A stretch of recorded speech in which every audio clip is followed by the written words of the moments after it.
عورت کے لیے بغیر محرم عمرہ یا حج کرنا جائز ہے؟ جوان عورت کے لیے بالکل جائز نہیں ہے، چاہے گورنمنٹ پرمیشن بھی دے۔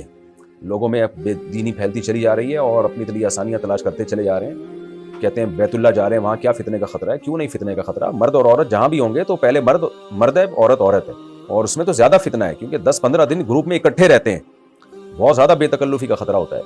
ویسے بھی عبادت ہے، عبادت میں تو شریعت میں اور سخت احکامات ہیں پردے کے۔ مثال کے طور پر نارمل حالت میں عورت بغیر دوپٹے کے گھومے، سب گھر میں محرم ہے تو کوئی حرج نہیں ہے، یعنی گناہ نہیں ہے، لیکن نماز پڑھے گی تو دوپٹہ اڑنا پڑے گا کیونکہ عبادت کی بنا ہی حیا پر ہے، تو اس میں اس کو چاہے کوئی بھی دیکھنے والا نہ ہو لیکن اسکارف لینا پڑے گا اس کو۔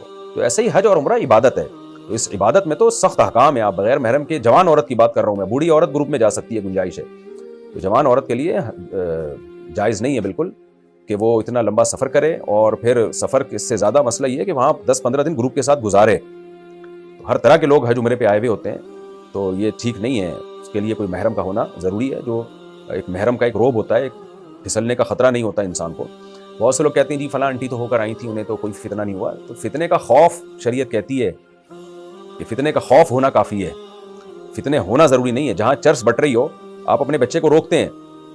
اب کوئی کہ ابو وہ وسیم صاحب کا بچہ گیا تھا، وہ بھی وہاں سے ہو کے آیا، اس نے تو چرس نہیں خریدی، آپ کہیں گے کہ بیٹا جتنے چرسی ہیں نا یہ سب اسی ماحول میں پہلے گئے ہیں پھر چرسی بنے، تو مجھے خطرہ ہے اس بیس میں تمہیں روک رہا ہوں، یقین نہیں ہے۔ یہ جو سفر میں شریعت نے پابندیاں لگائی ہیں کہ لڑکی اپنے محرم کے ساتھ جائے اور پردے کے حکام ہیں، یہ سب فتنہ یقینی فتنے کی بیس پہ نہیں ہے، فتنے کے خوف کی بیس پہ شریعت نے یہ سارے احکامات دیے۔ تو حج عمرے اور حج میں بغیر محرم کے جائز نہیں ہے عورت کا جانا، جوان عورت کا۔